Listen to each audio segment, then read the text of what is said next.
Армысыздар ағайын. 6-шы жаттығуға қош келдіңіздер. 6-шы жаттығу айнымалы тоқ тізбегіндегі активті және реактивті кедергілер туралы болады. Осы жолы қызылмен шығарайықшы. Жиілігі 50 Гц айнымалы тоқ тізбегіндегі конденсатордың сыйымдылық кедергісі 5 омға тең. Конденсатордың сыйымдылығы неге тең дейді? Конденсатордың сыйымдылық кедергісі 1 бөлінген омега с-ға тең. Демек, мына жерден пропорция арқылы с-ның 1 бөлінген 2 пи нью x екенін табамыз. 1 бөлінген 2 көбейтілген 314 көбейтілген 50 көбейтілген 5.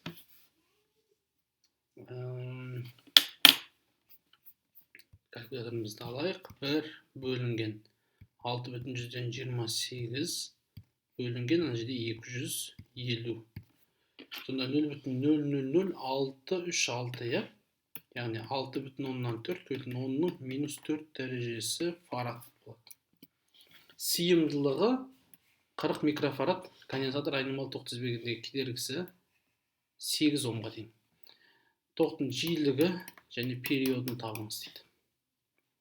X 1 бөлінген омега с-ға тең.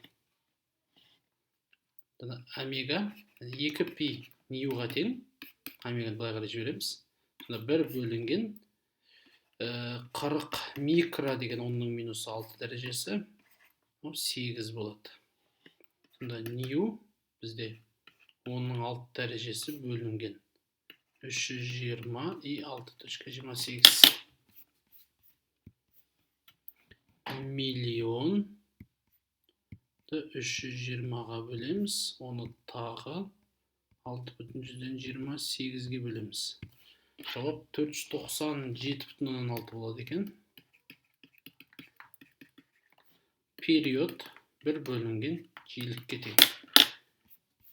Осының кері мәні 0,02 секунд.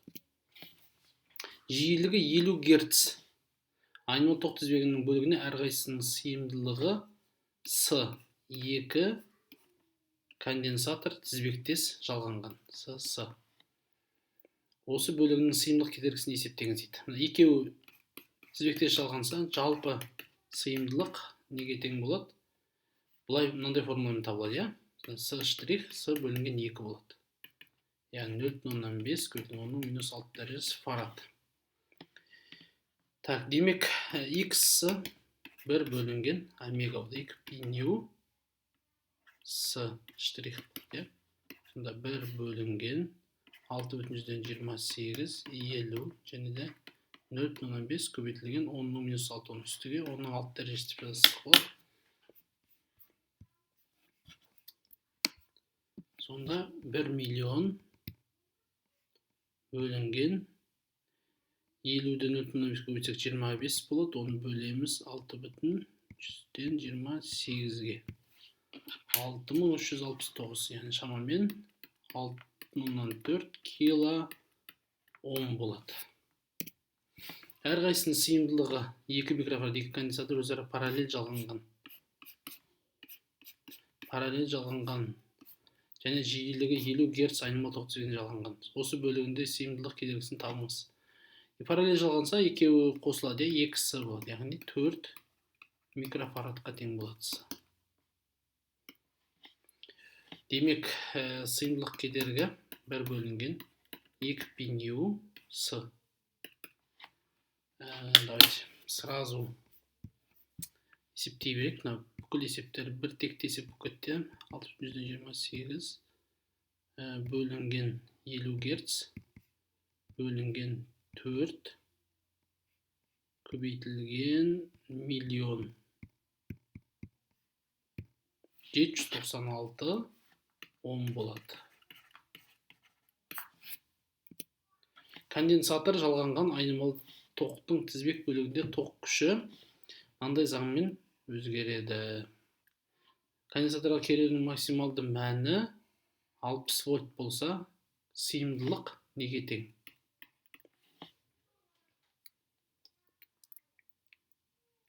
Так. конденсатор жалғанған, демек конденсатордың кедергісі ол максималды кернеудің тоқтың максималды мәніне бөлінісіне тең, иә. Сонда 600 Ом болады екен. Оны бір бөлінген омега, омегамында 314 болып тұр, омега көбейтілген с деп тапсақ болады. Сонда пропорция бойынша с неге тең болады? Бір бөлінген 314 көбейтілген 600. 600 көбейтеміз 314-ке. Осының кері мәні 0,0000005,3, яғни 5,3 көбейтілген 10-ның минус 6 дәрежесі микрофарад.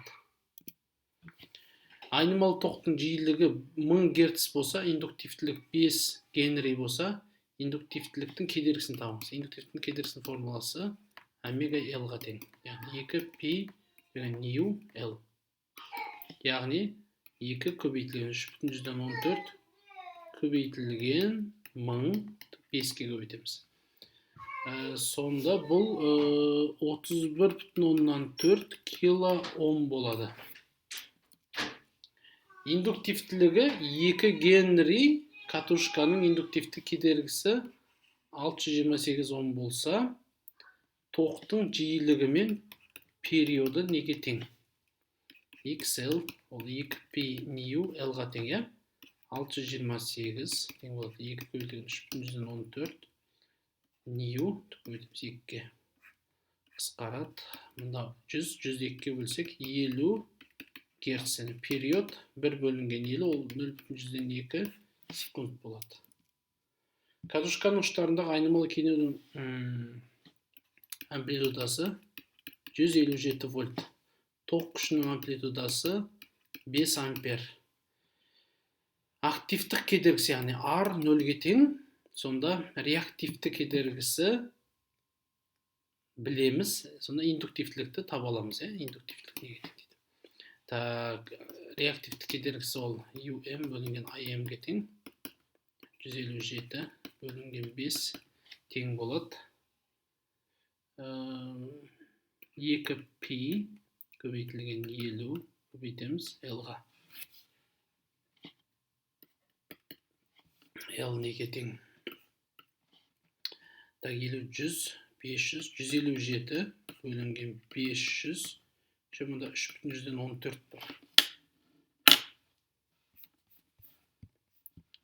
157-ні бөлеміз 3,14-ке, оны да бөлеміз 500-ге. Жауап 0,1 Генри болады екен.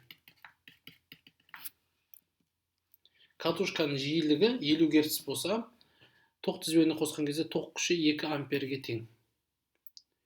Айнымалы тоқ жиілігі 2 есе артса, тоқ күші қалай өзгереді? Айнымалы тоқ жиілігі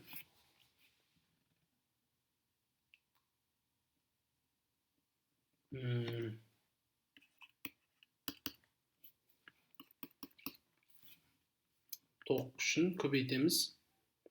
2π жиілік көбейтілген L болады.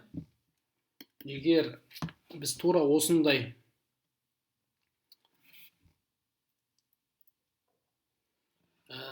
максималды